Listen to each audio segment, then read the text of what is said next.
नमस्कार साथियों, मेरा नाम है सतीश शर्मा और फिटर की तैयारी के अंदर हम जो निमी के द्वारा पीडीएफ प्रोवाइड करवाई गई हैं उनको सोल्व कर रहे हैं।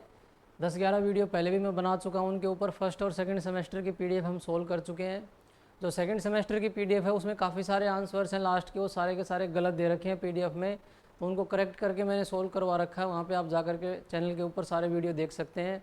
अगर आप जूनियर इंस्ट्रक्टर की तैयारी कर रहे हैं या फिटर से आईटीआई कर रहे हैं या अन्य किसी सरकारी नौकरी जो कि फिटर से संबंधित है उसकी तैयारी कर रहे हैं, तो आपके लिए काफ़ी हेल्पफुल रहने वाला है सेशन।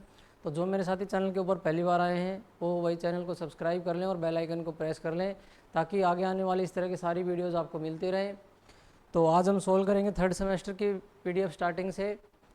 इसके 50 क्वेश्चन इस वीडियो में हम सोल्व करेंगे और इससे आगे के नेक्स्ट वीडियो हम आने वाले और वीडियो बनाते रहेंगे जल्दी। तो जो भी साथी चैनल पे नए हैं वो भाई चैनल को सब्सक्राइब कर लें ताकि जो क्वेश्चन हैं उनका आपको पता चलता रहे।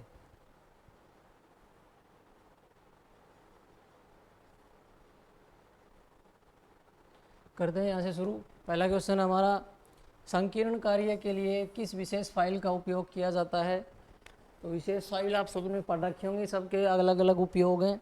उनमें से कुछ भी आपसे पूछा जा सकता है। निमी पैटर्न की जो अपनी पीडीएफ है उसमें सारे के सारे प्रत्येक फाइल के डायग्राम के साथ में आपको उपयोग दे रखे हैं, तो वो आपको वहाँ से पढ़ने रहेंगे। 4 ऑप्शन दे रखे हैं यहाँ पे, pillar file, square file, dread note file और स्विस पैटर्न फाइल। तो संकीर्ण कार्य जो नैरो वर्क है उसके लिए हम कौन सी फाइल यूज़ करेंगे। एक तो भाई आपने भी पीडीएफ पढ़ रखी होंगी, तो आप सभी अपने अपने आंसर साथ में टिक करते रहें और लास्ट में कमेंट करके बता करके जाएं कि आपके कितने क्वेश्चन यहाँ पे सही हुए हैं। ठीक है, हमारा जो आंसर रहेगा यहाँ पे पिलर फाइल रहेगा। A is the correct answer. चलते हैं अगले क्वेश्चन की तरफ। स्लोटेड कैसल नट में स्लोट क्यों दिए जाते हैं ये आपको बताना है। जो स्लोटेड कैसल नट है ऊपर की साइड में जो स्लोट दिए रहते हैं वो क्यों दिए जाते हैं। तो 4 ऑप्शन है। टू फिक्स स्प्लिट पिन को फिक्स करने के लिए, फॉर गुड अपीयरेंस अच्छी दिखावट के लिए, नट का वजन कम करने के लिए, for easy removal and fitment आसानी से हटाने के लिए या फिट करने के लिए। तो हमें बताना है करेक्ट आंसर क्या होगा। यहाँ पे जो करेक्ट आंसर है वो ऑप्शन ए रहेगा। उसके अंदर हम स्प्लिट पिन को फिक्स कर सकते हैं ताकि वो लूज ना हो सके। अगला जो क्वेश्चन है हमारा, इस लिमिट गेज का नाम क्या है। तो देखिए आपको गो और नोट गो एक ही साइड में दे रखे हैं और गेज कौन सी है, प्लग गेज है। तो आपको बताना है कि इसका नाम क्या रहेगा। तो ए ऑप्शन है plain ring gauge, taper plug gauge, progressive plug gauge और डबल एंडेड प्लग गेज। तो देखिए जिस भी गेज के अंदर गो और नोट गो एक ही तरफ होते हैं वो सारी की सारी प्रोग्रेसिव की कैटेगरी में आती हैं। तो यहाँ पे जो हमारा आंसर है वो प्रोग्रेसिव प्लग गेज हो जाएगा। तो और भी जितनी भी हमारी ये गेज हैं जिसमें गो और नोट गो एक ही साइड होती हैं सारी प्रोग्रेसिव की कैटेगरी में आते हैं, ये आपको ध्यान रखना है।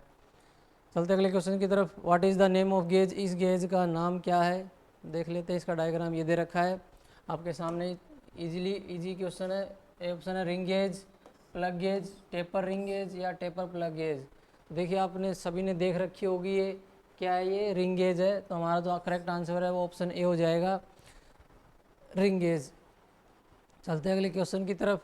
मिलने वाले भागों के बीच गैप की जांच करने के लिए किस गेज का उपयोग किया जाता है। ये क्वेश्चन काफ़ी इंपॉर्टेंट है लेकिन उतना इजी है, बहुत बार रिपीट हो चुका है बहुत सारे एग्जाम में। Slip gauge, plug gauge, filler gauge या रेडियस गेज आपको बताना है। तो यहाँ पे जो हमारा करेक्ट आंसर है, जो मेटिंग पार्ट्स के बीच में गैप जांच करता है वो होती है फिलर गेज यहाँ पे, जो कि 4 के सेट में पाई जाती है। 4 सेट होते हैं इसके। अगला जो हमारा क्वेश्चन है वो स्लिप गेज को साफ़ करने के लिए किस मटेरियल का उपयोग किया जाता है, ये आपको बताना है कि स्लिप गेज की सफाई हम किससे करते हैं। तो यहाँ पे 4 ऑप्शन है, वैक्स, केरोसिन, सोल्यूबल ऑयल और कार्बन टेट्राक्लोराइड। तो सफाई करने के लिए हम यहाँ पे ऑप्शन डी का इस्तेमाल करेंगे, कार्बन टेट्राक्लोराइड, CTC के इस्तेमाल से हम इनको साफ़ करते हैं। क्वेश्चन नंबर 7 है, किस सामग्री को चार्ज करने के बाद लैपिंग प्लेट को धोना है। Which material is to wash off the lapping plate after charging. तो यहाँ पे ए ऑप्शन है ऑयल, बी ऑप्शन है केरोसिन, सी ऑप्शन है कूलेंट और डी ऑप्शन है पेट्रोलियम जेली। यहाँ पे जो हमारा करेक्ट आंसर हो जाएगा ऑप्शन बी, केरोसिन, मिट्टी के तेल से धोना चाहिए। चलते हैं अगले क्वेश्चन की तरफ। स्लिप गेज को जंग से बचाने के लिए किस सामग्री का उपयोग करते हैं, ये आपको बताना है भाई कि क्या लगाने से वो जंग से बची रहती हैं। तो ये ऑप्शन है ऑयल, वैक्स, केरोसिन या पेट्रोलियम जेली। तो देखिए यहाँ पे हमारा करेक्ट आंसर हो जाएगा ऑप्शन डी, पेट्रोलियम जेली लगा करके हम उनको जंग से बचा सकते हैं। चलते हैं अगले क्वेश्चन की तरफ। क्वेश्चन नंबर 9 हमारा, स्लिप गेज का निर्माण करने की प्रक्रिया क्या है विशेष आयाम के लिए। यानी कि जब हम स्लिप गेजों को आपस में जोड़ते हैं तो सबसे पहले हम क्या स्टार्ट करते हैं, ये आपको बताना है, क्वेश्चन को समझने की आवश्यकता है।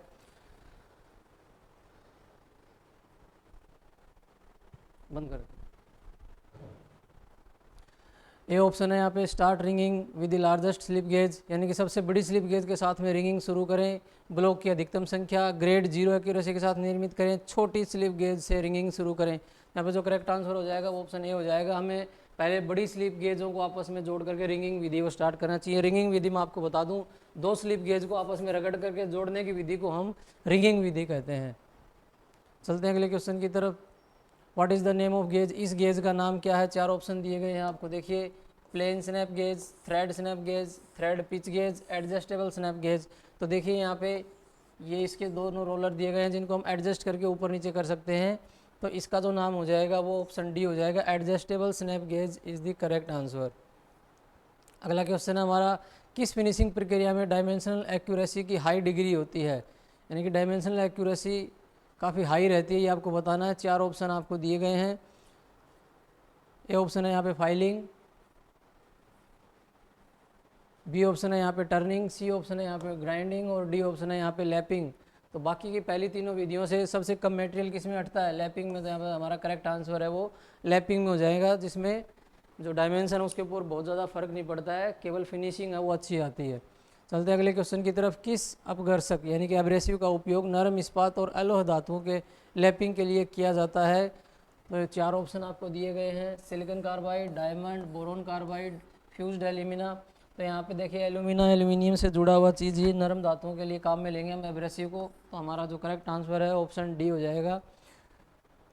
चलते हैं अगले क्वेश्चन की तरफ। लैपिंग प्लेट की सतह पर ग्रूव्स क्यों प्रदान किए जाते हैं, ये आपको बताना है। तो ए ऑप्शन है यहाँ पे to allow expansion, to B option है to provide clearance, C option है to retain the abrasive, D option है to permit the minor adjustment. चारों में से सही आंसर क्या होगा ये आपको बताना है यहाँ पे। तो यहाँ पे जो करेक्ट आंसर हमारा हो जाएगा option C, to retain the abrasive, abrasive को बनाए रखने के लिए। चलते हैं अगले क्वेश्चन की तरफ। सरफेस हार्डनिंग की कौन सी विधि है। देखिए ये सारे इस तरह के डायग्राम आपको निमी पैटर्न की जो अपनी पीडीएफ है, बुक है, उसके अंदर मिल जाएंगे। इनमें से कोई भी डायग्राम एज इट इज़ आपको पेपर में देखने के लिए मिल सकता है, क्योंकि इस बार जो एग्ज़ाम है वो सीबीटी मोड में होगा। पेपर आपको कंप्यूटर पे दिखाई देगा, आंसर आपको ओएमआर शीट के अंदर करने हैं। तो ये डायग्राम वाले क्वेश्चन आपको डेफिनेटली देखने को मिल सकते हैं। तो यहाँ पे ए ऑप्शन है नाइट राइडिंग, बी ऑप्शन है पैक कार्बोराइजिंग, फ्लेम हार्डनिंग और इंडक्शन हार्डनिंग। तो देखिए इसको पैक करके बॉक्स के अंदर फिर यहाँ पे जो सरफेस हार्डनिंग की वीडियो की जा रही है, तो नाम से पता चल रहा है यहाँ पे ऑप्शन बी हमारा करेक्ट आंसर है, पैक कार्बोराइजिंग। अगला है सरफेस हार्डनिंग करने की विधि क्या है। फिर से आपको एक सामने विधि दी गई है, इसमें नाम बताना है। ए ऑप्शन है यहाँ पे नाइट राइडिंग, बी ऑप्शन है केस हार्डनिंग, फ्लेम हार्डनिंग या इंडक्शन हार्डनिंग, आपको बताना। तो देखिए यहाँ पे आपको फ्लेम जलती हुई दिखाई दे रही है। तो यहाँ पे जो करेक्ट आंसर है हमारा वो ऑप्शन सी हो जाएगा, flame hardening is the correct answer. चलते अगले क्वेश्चन की तरफ। 400 डिग्री सेंटीग्रेड से नीचे तापमान पर कठोरीकृत स्टील को पुनः गर्म करके फिर ठंडा करने के लिए किया गया उष्मा उपचार प्रक्रिया क्या है, आपको बताना है। चार ऑप्शन है, एनिलिंग, हार्डनिंग, टेम्परिंग या नॉर्मलाइजिंग। तो देखिए यहाँ पे एनिलिंग, हार्डनिंग और नॉर्मलाइजिंग तीनों के लिए हमें जो टेम्परेचर है वो 750-800 डिग्री से ऊपर ही चाहिए, इससे नीचे ये तीनों प्रक्रिया नहीं हो पाएंगी। तो यहाँ पे जो करेक्ट आंसर है वो हमारा ऑप्शन सी हो जाएगा। टेम्परिंग के लिए हम 350 से 400 डिग्री तक गर्म करके वापस उसको ठंडा करते हैं ताकि इसकी टेम्परिंग की जा सके। ठीक है, अगला क्वेश्चन है हमारा, स्टील में टेम्परिंग प्रक्रिया क्यों की जाती है, आपको बताना। भाई टेम्परिंग क्यों करते हैं।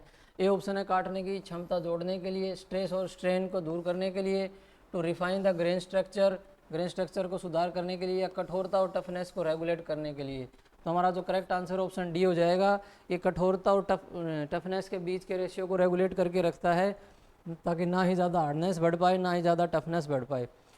अगला ऑप्शन है हमारा, स्टील में एनिलिंग का उद्देश्य क्या है, ये आपको बताना है। एनिलिंग क्यों करते हैं। तो देखिए ऑप्शन है टू ऐड कटिंग एबिलिटी, काटने की क्षमता को जोड़ने के लिए। आगे के ऑप्शन देख लेते हैं।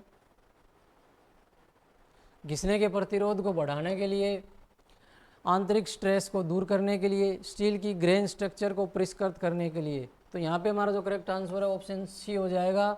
आंतरिक स्ट्रेस को दूर करने के लिए एनिलिंग की जाती है। अगर आपसे नॉर्मलाइजिंग के बारे में पूछा जाता तो आप ये एक जो ग्रेन स्ट्रक्चर का आंसर है इसको कर देते हैं भाई। जो ग्रेन स्ट्रक्चर है उसमें सुधार करने के लिए हम नॉर्मलाइजिंग करते हैं, और आंतरिक स्ट्रेस को दूर करने के लिए या मशीनिंग एबिलिटी, मशीनिंग करने के लिए, सुधार करने के लिए ऑप्शन मिले तो हम एनीलिंग का आंसर टिक करेंगे यहाँ पे। अगला क्वेश्चन है हमारा, what is the name of the key, इस की का नाम बताना है। ये ऑप्शन है शंख की, फीदर की, फ्लैट सैडल की, होलो सैडल की। तो यहाँ पे जो करेक्ट आंसर है हमारा वो फीदर की हो जाएगा। शंख की क्या है, यहाँ से राउंड में नहीं होती, किनारों पर से स्क्वायर टाइप या रेक्टेंगल टाइप में होती है। और सैडल की है वो भी उसी टाइप से होती है। फ्लैट सैडल की सामने से इस तरह की होती है, और जो होलो सैडल की है वो सामने से इस तरह की होती है। ठीक है, चलते हैं अगले क्वेश्चन की तरफ। Question number 20, what is the purpose of की, कुंजी का उद्देश्य क्या है, ये आपको बताना है। ए ऑप्शन है to transmit the torque, torque को संचारित करने के लिए, असेंबली के कार्य के लिए, असेंबली भाग को लॉक करना, मिलने वाले भाग के बीच में क्लियरेंस प्रदान करना। तो भाई की क्या काम करती है, टू ट्रांसमिट द टॉर्क, एक शाफ्ट से दूसरे शाफ्ट के अंदर की है वो एक दूसरे को आपस में जोड़ के रखती है ताकि टॉर्क को अच्छी तरीके से ट्रांसमिट किया जा सके। अगला है क्वेश्चन नंबर 21 का हमारा, थोड़ा सा बड़ा कर लेते हैं इसको। कीवे टेपर का अनुपात क्या है ये आपको बताना है। 4 ऑप्शन आपको दिए गए हैं, 1:19:0, 1:20:0, 1:50:0, 1:100। ये 4 ऑप्शन आपको दिए गए हैं। सही आंसर आपको यहाँ पे बताना है। तो यहाँ पे जो हमारा करेक्ट आंसर हो जाएगा वो ऑप्शन ए हो जाएगा, 1:19:0। चलते हैं अगले क्वेश्चन की तरफ। इस की का नाम क्या है आपको बताना है। देखिए मैंने बताया था सामने से कैसी होती है और टेपर में बनी हुई है। तो 4 ऑप्शन है, टेपर शंख की, फ्लैट सैडल की, पैरेलल शंख की, होलो सैडल की। यहाँ पे जो करेक्ट आंसर है हमारा वो ऑप्शन ए हो जाएगा, ये टेपर शंख की यहाँ पे लगाई गई है। चलते हैं अगले क्वेश्चन की तरफ। कठोर या भंगुर सामग्री पर स्वे टैपिंग करने के लिए किस प्रकार के मेटल स्क्रू उपयोग किए जाते हैं।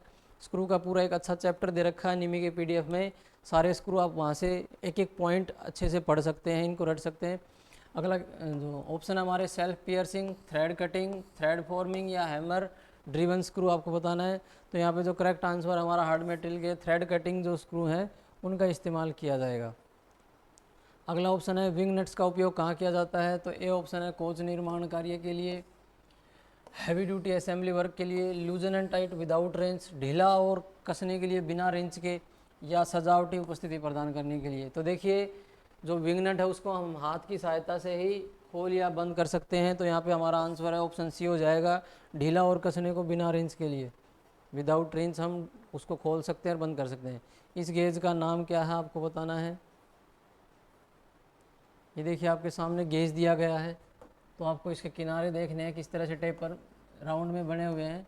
क्या चेक करता है ये ऑप्शन है, पिच, एंगल, फिलर या रेडियस। यहाँ पे जो करेक्ट आंसर हमारा ऑप्शन डी हो जाएगा, ये रेडियस गेज है जो कि रेडियस चेक करता है किसी भी हमारे वर्क के अंदर। अगला ऑप्शन है भारी चूड़ी की सटीकता की जांच करने के लिए किस गेज का उपयोग किया जाता है। तो ए ऑप्शन है snap gauge, thread ring gauge, thread plug gauge या सेंटर गेज। तो चूड़ियों की सटीकता उसके ऊपर हम रिंग गेज को चढ़ा करके देखते हैं। यहाँ पे हमारा जो करेक्ट आंसर वो थ्रेड रिंग गेज हो जाएगा। जो पहले स्टार्टिंग में ऑप्शन में आया था वो प्लेन रिंग गेज थी, जब उसके अंदर चूड़ियाँ कटी हुई हो तो वो थ्रेड रिंग गेज हो जाती है। अगला है हमारा भारी व्यास को मापने के लिए किस उपकरण का उपयोग किया जाता है। ये आपको एक डायग्राम दिखा रखा है, डायग्राम में बताना है कि कौन सा उपकरण यूज में ले रहे हैं भारी व्यास को मापने के लिए। ऑप्शन है vernier caliper, outside caliper, parallel leg caliper या pair of special jaw by using slip gauge. तो देखिए ये एक स्पेशल जा बना रखा है जिसमें आपको ये बॉक्स दिखाई दे रही है, सारी की सारी स्लिप गेज हैं। इससे हम जांच करते हैं, ये अप्रत्यक्ष मापी है। फिर हम इनको सबको टोटल करके देखेंगे कि इनकी कितनी दूरी बनी है, तब जा कर के हमारा जो करेक्ट आंसर है वो निकल करके आएगा। ठीक है,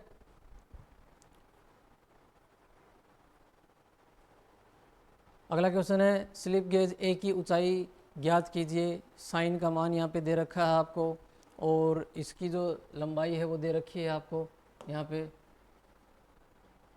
200 है, ये 200।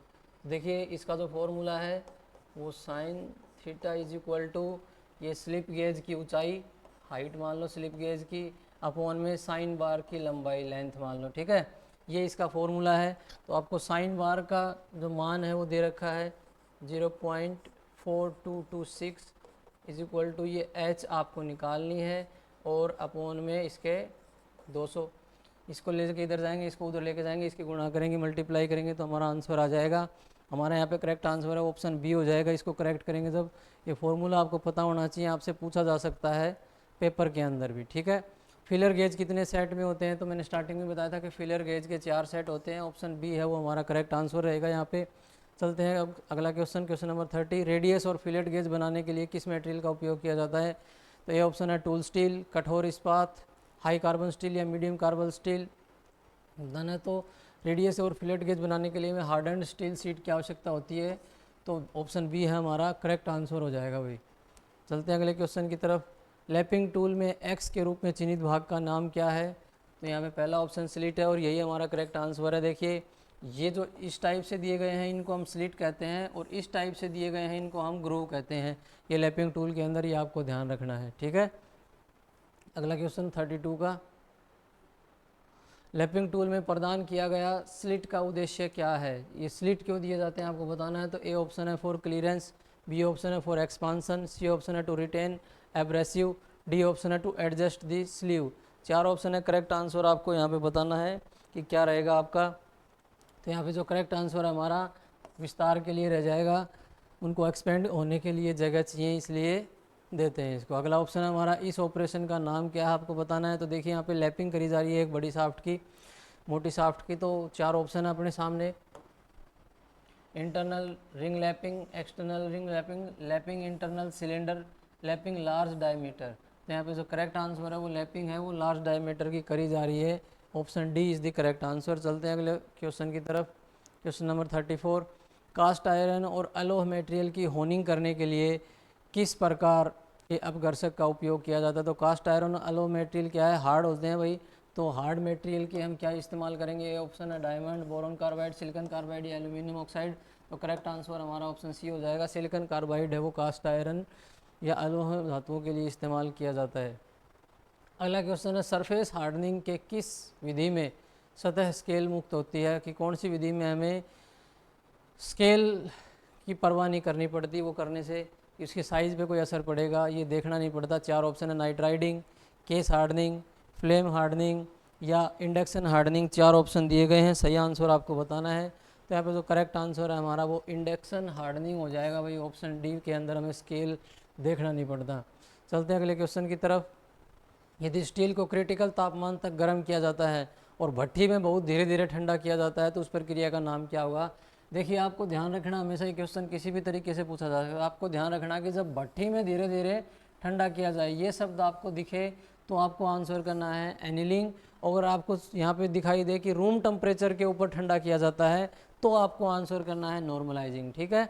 तो यहाँ पे जो करेक्ट आंसर है हमारा वो एनिलिंग हो जाएगा। जब भट्ठी में ही उसको ठंडा किया जाता है तो एनिलिंग प्रक्रिया होती है और जब रूम टेम्परेचर पे ठंडा किया जाता है तो नॉर्मलाइजिंग प्रक्रिया होती है, ठीक है। दोनों में आपको करेक्ट करके ध्यान रखनी है ये चीज़। अगला क्वेश्चन है स्टील घटक की संरचना को परिष्कृत करने की प्रक्रिया क्या है।